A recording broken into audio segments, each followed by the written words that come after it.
चांदी की दीवार न तोड़ी, प्यार भरा दिल। ये गीत लिखने वाले ने कभी सोचा नहीं होगा कि हीरो बनने का शौक एक दिन उसे जोकर बना देगा। क्या बकता है?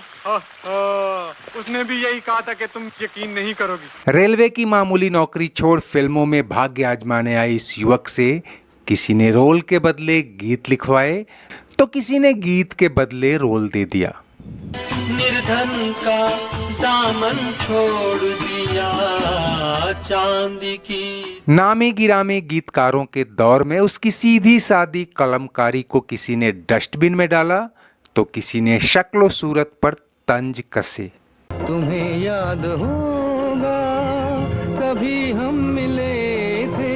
मिलने वालों को याद नहीं रहता कि ये कब मिला था और काम निकाल चुके लोग क्रेडिट में नाम देने से कतराते। मोहब्बत की राहों में मिल के चले थे। साल 1959 में आई फिल्म सट्टा बाजार के स्टूडियो में खड़े 20-22 साल के गुलशन कुमार मेहता की ओर इशारा करते हुए प्रोड्यूसर रविंद्र दवे ने जब फिल्म के डिस्ट्रीब्यूटर शांति भाई पटेल को बताया कि इस लड़के ने भी 2 गाने इस फिल्म में लिखे हैं, तो शांति भाई पटेल ने तो पहले बेढंगे बेतरतीब कपड़े पहने लड़के को ऊपर से नीचे तक देखा और फिर कहा, मुझे तो ये कोई बावरा लगता है। अब उनका मतलब पागल, मनमौजी या फिर फक्कड़ कुछ भी रहा हो, लेकिन गुलशन मेहता को उनकी बात लग गई और उसने उसी दिन से अपना नाम बदलकर गुलशन बावरा रख लिया। लेकिन आगे चलकर यही नाम कई गानों के क्रेडिट्स में कुछ यूं चस्पा हुआ कि ये दुनिया को दीवाना बनाता चला गया। दीवाने हैं दीवानों को ना घर चाहिए ना दर चाहिए।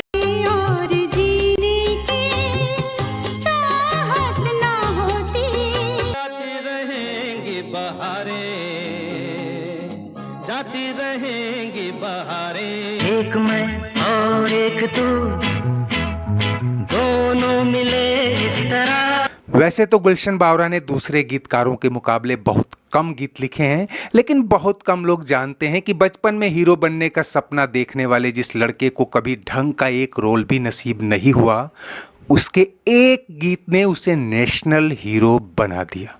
मेरे देश की धरती सोना उगले उगले हीरे मोती, मेरे देश की धरती। और इसमें कोई शक नहीं कि इस एक गीत ने ही मनोज कुमार को भारत कुमार बनाने में सबसे बड़ा योगदान दिया था।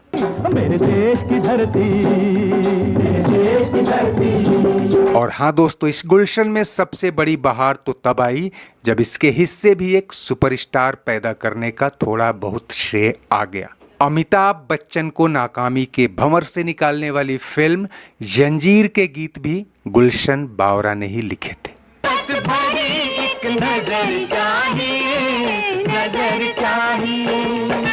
और उनका लिखा ये गाना तो फिल्माया भी उन्हीं पर गया था।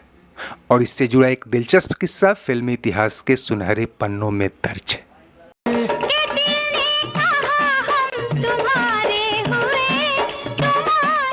लाहौर में पैदा हुए गुलशन कुमार मेहता ने 10 साल की उम्र में ही देश के बंटवारे और उससे पैदा हुई हिंसा का दंश झेला था और आंखों के सामने ही पिता को हिंसा का शिकार होकर मरते देखा था। बाद में बड़ी बहन ने जयपुर लाकर पाला पोसा और दिल्ली में पढ़ाई और छिटपुट नौकरी के बाद वो मुंबई पहुंचे फिल्मों में किस्मत आजमाने। लिखने की प्रतिभा तो थी, लेकिन 50 के दशक के आखिर तक हिंदी गीतों पर साहिर, शकील, शैलेंद्र जैसे बड़े नाम हावी थे। बाद में मजरूह सुल्तानपुरी, हसरत जयपुरी और इंदिवर जैसे गीतकारों ने भी सिक्का जमाया। ऐसे में गुलशन जैसे पार्ट टाइमर्स के लिए पैर जमाना मुश्किल था। शायद यही वजह थी कि वो पहले पंजाबी और फिर हिंदी फिल्मों में छिटपुट रोल कर किस्मत आजमाते रहे कि कहीं पर्दे पर ही कुछ बात बने। लेकिन साल 1959 में आई सट्टा बाजार के सेट पर जहां उन्हें ये नाम मिला था, उसी फिल्म के इस गाने के हिट होने के बाद उन्होंने गीतकारी को गंभीरता से लेना शुरू किया और कल्याण जी जैसे संगीतकार ने तो उन पर खूब भरोसा भी किया। लेकिन जिस गाने ने गुलशन बावरा को देश के बच्चे बच्चे की जुबां पर ला दिया, वो गीत लिखे जाने का किस्सा भी कम दिलचस्प नहीं। मनोज कुमार ने एक इंटरव्यू में बताया था कि एक बार कार में मेरे साथ बैठा गुलशन कुछ गुनगुना रहा था। मेरे देश की धरती सोना उगले उगले हीरे मोती, जवानों भर लो झोलियां, खुशी से बोलो बोलियां। 3-4 साल बाद मैं उपकार बना रहा था तो मुझे अचानक शुरू की ये 2 लाइनें याद आईं और मैंने गुलशन को संपर्क किया कि इसे एक गीत में बदलो, हम इसे फिल्म में लेंगे। उन्होंने बताया कि बाद में जवानों भर लो झोलियां वाली लाइन हटाकर पूरा गीत मुकम्मल किया गया। वैसे तो उपकार में कमर जलालाबादी, इंदिवर, प्रेम धवन सभी ने गीत लिखे थे, लेकिन गुलशन बावरा का लिखा ये गीत देशभक्ति और सांस्कृतिक चेतना का प्रतीक बन गया। इस गीत के लिए गुलशन बावरा को पहली बार फिल्म फेयर पुरस्कार मिला और तब उन्हें दूसरे संगीतकार भी गंभीरता से लेने लगे। साल 1973 में आई फिल्म जंजीर की असली पहचान तो अमिताभ बच्चन को फ्लॉप हीरो से एंग्री यंग मैन बनाने वाली पहली फिल्म के तौर पर है, लेकिन गुलशन बावरा की कलम से निकले 2 गानों ने भी इस फिल्म को सुपरहिट बनाने में बड़ा योगदान दिया था। दीवाने हैं दीवानों को ना घर चाहिए। खुद गुलशन बावरा ने इस गाने की रिकॉर्डिंग से जुड़ा एक किस्सा एक इंटरव्यू में शेयर किया था। मोहम्मद रफ़ी इस गाने की रिकॉर्डिंग के दौरान रोजे के चलते दिन भर भूखे प्यासे थे और लता मंगेशकर ने कई रिटेक लेकर उनका हाल और बुरा कर दिया था। थके हारे मोहम्मद रफ़ी स्टूडियो से घर के लिए निकले, गुलशन बावरा उनसे टकराए और पूछ बैठे, रफ़ी साहब जानते हैं गाना किस पर फिल्माया जाना है? रफ़ी ने कहा हाँ, अमिताभ बच्चन पर। गुलशन ने कहा नहीं साहब, आपके इस नाचीज बंदे पर। तूने मुझे पहले क्यों नहीं बताया कि तू गा रहा है? चल। और म्यूजिशियन रियली बाहर जा चुके हुए थे, उन्होंने खुद म्यूजिशियन को पकड़ के कि चलो भाई चलो चलो चलो जल्दी चलो अंदर। चूंकि रफ़ी साहब एक्टर के हिसाब से अपने गानों को टोन देते थे, उन्होंने उसी हालत में फिर से एक बार गाना रिकॉर्ड किया और उसके बाद ही मुतमईन होकर घर के लिए निकले। मोहब्बत भरी एक नजर चाहिए नजर, जिसे एक गाने ने जंजीर के म्यूजिक ट्रैक को सुपरहिट किया और इसे कल्ट सॉन्ग भी बनाया। उसने गुलशन बावरा को एक और फिल्म फेयर अवार्ड दिलाया। यारी है ईमान मेरा यार मेरी जिंदगी। हालांकि अमिताभ बच्चन ने जंजीर के किसी गाने में लिपसिंक नहीं की, लेकिन आगे चलकर गुलशन बावरा के कई गाने उनके लिए लकी और यादगार साबित हुए। तुमसे दूर रह के साल 1977 में आई फिल्म अदालत का ये गाना अमिताभ पर फिल्माए गए मोहम्मद रफ़ी के चंद सुपरहिट गानों में शुमार होता है और ये गीत भी गुलशन की कलम से निकला था। हमने जाना प्यार क्या है।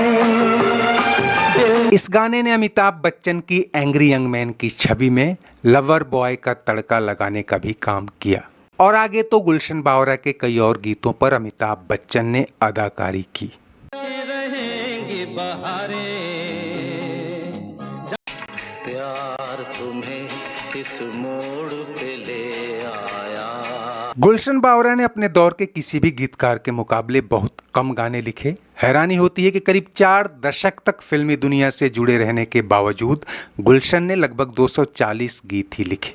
इसके पीछे कई वजहें बताई जाती हैं। गुलशन ने बताया कि उनके पीक दौर में ज़्यादातर संगीतकारों के अपने अपने स्थापित गीतकार थे और वो नए गीतकारों को अपने किले में घुसने नहीं देते थे। और नया दौर आने पर यानी 80s और 90s में तो गीतों की भाषा और डिमांड ऐसी हो चली कि सभी मांगे पूरी करना मेरे वश में नहीं था।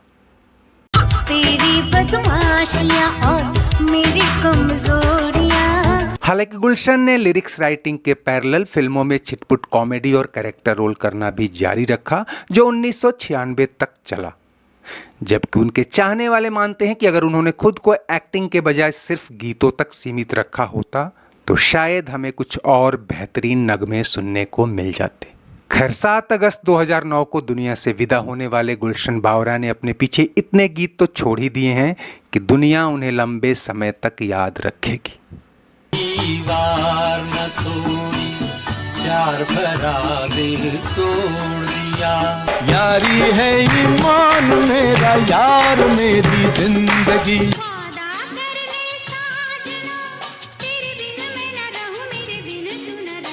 हमें और जीने की चाहत ना होती। कितने भी तू कर ले सितम, हंस हंस के सहेंगे। तो इस निराले गीतकार की यादों के साथ आज बस इतना ही। चलते चलते वीडियो लाइक और शेयर तो करें ही, अगर चैनल सब्सक्राइब नहीं किया है तो वो भी करते चले। कमेंट बॉक्स में आपकी हर राय का स्वागत है। शुक्रिया, नमस्ते, आभार।